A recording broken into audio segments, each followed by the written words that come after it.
Hello everyone, welcome to Read Alouds with Miss Martha. Today we're reading a very special book. Have you ever heard of a story called Frozen? Well, I would like to dedicate this story to my two daughters, Neva and Kasha, because it is probably one of their all-time favorites. We read about Anna and Elsa just about every day. This story has it all: adventure, fun, and lots of magic.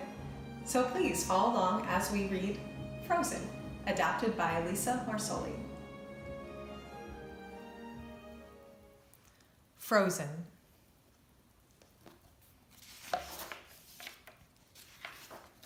Frozen.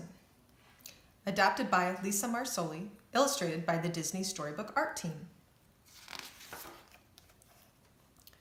The kingdom of Arendelle was a happy place, nestled among the mountains and fjords of the far north. During the day, shopkeepers, fishermen, and ice sellers kept the city bustling. At night, the northern lights lit up the skies in beautiful patterns. The king and queen of Arendelle had two young daughters, Elsa and Anna. The girls were their greatest joy. But the king and queen had a secret. Their eldest daughter, Elsa, had a magical power. She could create snow and ice with her hands. The king and queen worried about what their subjects would think if they knew the truth, and so Elsa kept the secret from everyone but Anna.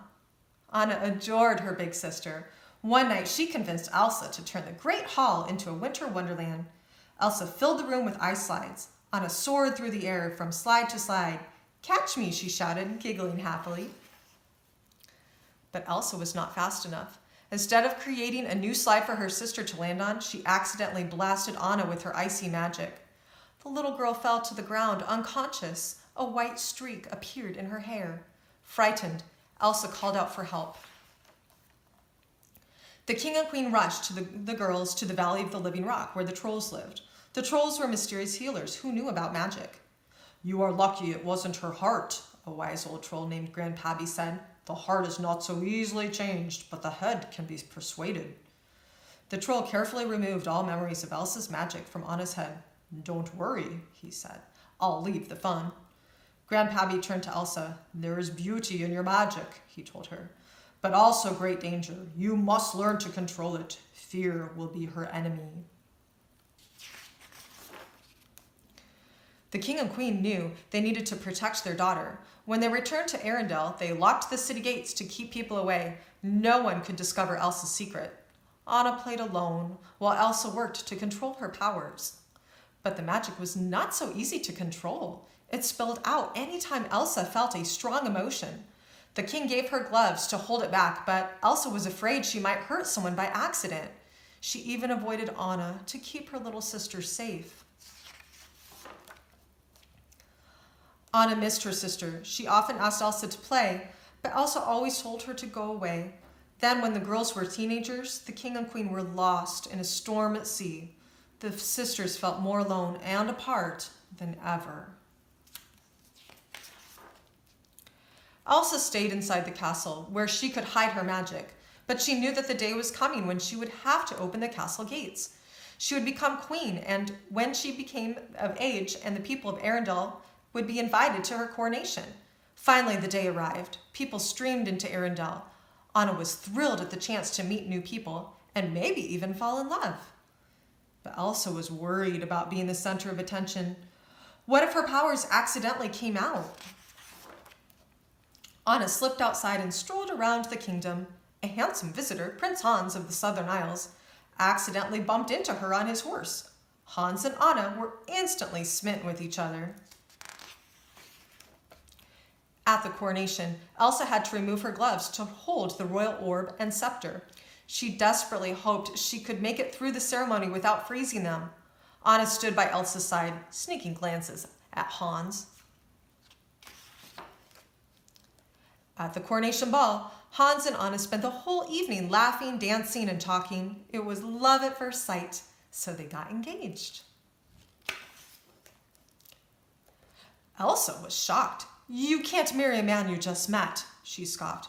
"You can if it's true love," Anna insisted. "My answer is no," Elsa said firmly, refusing to allow the marriage. Elsa started to leave the room, but Anna grabbed her hand and accidentally pulled off her glove. Anna kept arguing. "Why do you shut me out?" she asked Elsa. "I can't live like this anymore." "Enough!" Elsa cried. A freezing blast shot from Elsa's bare hand, sending a sheet of ice across the ballroom.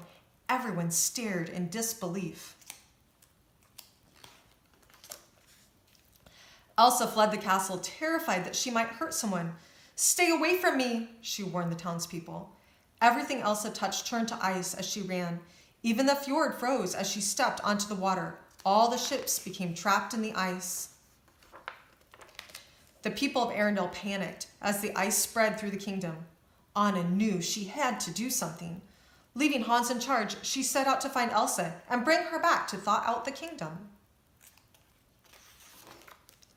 Meanwhile, Elsa climbed high into the mountains. With no one else to worry about, she let her powers loose. A storm raged around her as she created ice sculptures, made a snowman, and even transformed the way she looked. As she neared the top of the mountain, Elsa created a magnificent shining ice palace. She felt like the person she was always meant to be. She was alone, but she was also, at long last, entirely herself. Anna, meanwhile, couldn't wait to reunite with her sister. Now that Elsa's secret was out, they could finally be close again. The storm made the journey difficult, though, especially when Anna's horse threw her into the snow. Luckily, she spotted a small building up ahead. Inside Wandering Oaken's trading post in Sauna, Anna gathered up boots and some warm clothes. Then a young man named Kristoff trudged in. He was an ice harvester and very unhappy that the surprise summer storm was ruining his business. When Kristoff mentioned the storm that was coming from the North Mountain, Anna pestered him with questions. She wanted information about Elsa. But Kristoff was busy bargaining with Oaken. "Back up while I deal with this crook," he told Anna, and insulted Oaken threw Kristoff out. That gave Anna an idea. She found Kristoff in the stable with his reindeer Sven and gave him the supplies he needed. In return, she asked that he take her up the North Mountain. Finally, Kristoff agreed. "We leave at dawn." "We leave now," Anna said. "Right now." On the way, Anna told Kristoff what had happened in Arendelle. It all sounded strange to Kristoff, but he hoped Anna could convince Elsa to bring back summer so that people would need his ice again. Suddenly, they heard wolves howling. Anna helped Kristoff fight off the wolves, but Sven was forced to leap over a deep gorge to escape. Kristoff's sled crashed onto the rocks below, but Anna, Kristoff, and Sven were safe. As dawn broke, Anna and Kristoff could see Arendelle, far below at the bottom of the mountain. To their dismay, the kingdom was still locked in winter. Then they hiked farther into the forest, where Elsa's icy powers had created a spectacular scene. "I never knew winter could be so beautiful," Anna said in wonder. "But it's so white," added a voice. "How about a little color? I'm thinking like maybe some crimson, chartreuse." Behind them was a living snowman. "I'm Olaf," he said, and explained that Elsa had made him. Anna asked Olaf to lead them to her sister. "We need Elsa to bring back summer."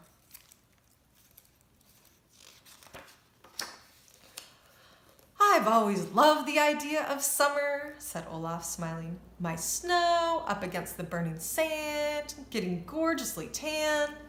But Anna and Kristoff both had the same thought. Summer would not be good for a snowman. Back in Arendelle, Hans was trying to keep everyone calm. One of the visiting dignitaries, a duke, was especially angry about being stuck in the frozen kingdom. Then Anna's horse showed up without her. "Princess Anna is in trouble," Hans called out. "I need volunteers to go with me to find her." The duke insisted that his men join the search party. Meanwhile, the path up the mountain was getting very steep. Luckily, Olaf found a stairway made of ice leading straight to Elsa's palace. "Whoa," said Anna in awe as they reached the top. The palace was amazing. Elsa wasn't happy to see Anna. She was afraid of hurting Anna with her icy powers. "You should probably go," Elsa warned Anna. But Anna explained that Arendelle needed Elsa's help. The kingdom was freezing and no one knew what to do. Now Elsa was frightened. She admitted that she couldn't unfreeze the kingdom. She didn't know how. Anna was sure they could figure it out together, but Elsa just grew more upset. Frustrated, Elsa cried out, "I can't!" An icy blast shot across the room and hit Anna in the chest. Kristoff rushed to help Anna. "I think we should go," he said. "No, I'm not leaving without you," Anna told her sister. "Yes, you are," Elsa replied, conjuring up a giant snowman. Elsa ordered the huge snowman to escort Anna and her companions off the mountain. But after Anna hit him with a snowball, he decided to chase them instead. The friends ran until they reached a cliff and then lowered themselves down the side. But Marshmallow grabbed the rope and pulled them back up. Anna did the only thing she could think of. She cut the rope. Luckily, Anna, Kristoff, and Olaf landed safely in a soft snowdrift down below. But something was wrong with Anna. Her hair was turning white. "It's because she struck you, isn't it?" Kristoff asked. Concerned about Anna, Kristoff came up with a plan. "You need help," he said. "Now come on." "Where are we going?" Olaf asked. "To see my friends," Kristoff answered. Back at the ice palace, Elsa paced back and forth, trying to figure out how she could unfreeze Arendelle. Elsa was very upset, which made her powers more difficult to control, and that made the storm grow even worse.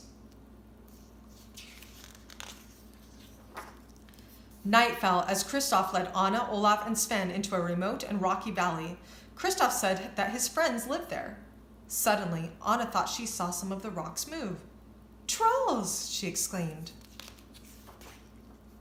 Kristoff had spent a lot of time with the trolls. In fact, he was practically family to them. He knew they could help Anna. The trolls were very excited to meet Anna. They thought she was Kristoff's girlfriend. The trolls thought it was a great match. Love brings out the best in everyone. But Grandpappy realized that Anna was hurt. "Anna, your life is in danger," he said. "There is ice in your heart, put there by your sister. If not removed to solid ice, you will freeze forever." Grandpappy explained that only an act of true love could thaw a frozen heart. Olaf and Kristoff decided to take Anna back home. Surely Prince Hans could break the spell with a true love's kiss. At that same moment, Hans and the search party were arriving at Elsa's ice palace. Marshmallow tried to protect the queen, but the mob attacked him. The men burst into the palace. The Duke's men attacked Elsa. As her worry and fear grew, so did her powers. She created a huge wall of ice that pushed one of the Duke's men to the edge of the balcony. Icy spikes quickly pinned the other man against a wall. Just then, Hans called out, "Don't be the monster they fear you are." Elsa realized she had let her magic go too far.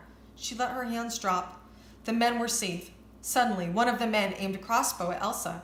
Hans pushed it aside so the arrow hit the chandelier. It crashed to the ground, knocking Elsa out. Elsa woke up in a cell in the castle. Gazing out the window, she was shocked to see how her storm had damaged the kingdom. When she asked for Anna, Hans said her sister hadn't returned.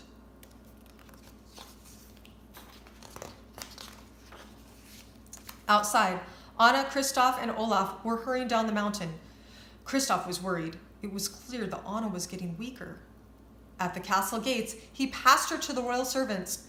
He was starting to realize that he cared deeply about Anna, but knew that her true love, Hans, could make her well again. The servants rushed Anna to the library, where Hans had been meeting with the dignitaries. Shivering, Anna explained what Elsa's icy blast had done and how his kiss could cure her. "Only an act of true love can save me," she said. "Oh, Anna," Hans sneered. "If only there was someone out there who loved you."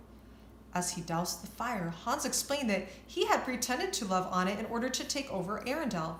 All that was left, he told her, was to get rid of Elsa. "I am the hero who is going to save Arendelle from destruction," he said. You won't get away with this, gasped Anna. She collapsed on the floor as the ice slowly spread through her body. Alone and locked inside the library, Anna realized how reckless she had been. In trying to find love, she had doomed herself and her sister. Hans returned to the dignitaries and told them that Elsa had killed Anna. He continued lying, describing how he and Anna had exchanged marriage vows before she died. I charge Queen Elsa of Arendelle with treason and sentence her to death, he declared. In the dungeon, all Elsa could think about was getting away from Arendelle. It was the only way to protect everyone from her powers. Elsa became so upset that she froze the whole dungeon and escaped. Meanwhile, Kristoff was heading up the mountain, but Sven forced him to stop. The reindeer thought that Kristoff was Anna's real true love. Then Kristoff saw a violent storm over Arendelle. He ran back toward the kingdom. He had to help Anna. Just when Anna had given up all hope, Olaf arrived. The snowman lit a fire, even though Anna worried that he might melt. Some people are worth melting for, he said. Then Olaf looked out the window and saw Kristoff returning. The snowman realized that Kristoff was the true love who could save Anna. Olaf helped Anna outside, where she spotted Kristoff across the frozen fjord. If she could reach Kristoff in time, she would be saved. But then she saw something else. Hans was about to strike Elsa with his sword. With her remaining strength, Anna threw herself in front of Elsa. Hans's sword came down just as Anna's body froze to solid ice. With a loud clank, the blade shattered. Elsa wrapped her arms around her frozen sister. "Oh, Anna," she sobbed. Then something amazing happened. Anna began to thaw. "You sacrificed yourself for me?" Elsa asked. "I love you," replied Anna weakly. "An act of true love will thaw a frozen heart," Olaf said, realizing what had happened. That's when Elsa realized that love could bring back summer. She raised her arms and the snow melted away. The people of Arendelle cheered. They had seen everything that had happened. But Olaf was melting too. Elsa quickly made him his own little snow cloud to keep him safe. Hans was astonished to see Anna alive. "Anna?" he said. "But she froze your heart." "The only frozen heart around here is yours," Anna said, and sent him reeling with one punch. With summer restored, the visiting ships sailed away and Arendelle returned to normal. But now the castle gates were open for good. Anna replaced Kristoff's sled and his supplies, but he wasn't anxious to leave, especially when Anna surprised him with a kiss. Elsa created an ice skating rink and welcomed everyone in the kingdom. The people of Arendelle had a wonderful time skating with Queen Elsa and Princess Anna. At long last, the kingdom of Arendelle was a happy place once more. The end. Frozen. So, what did you think? Did you enjoy the story? Did you have a favorite character? I liked all the characters, but I think my favorite was probably Anna. I love how bold and brave she was in so many different situations throughout the story. Thank you for reading with us today, and have an awesome day.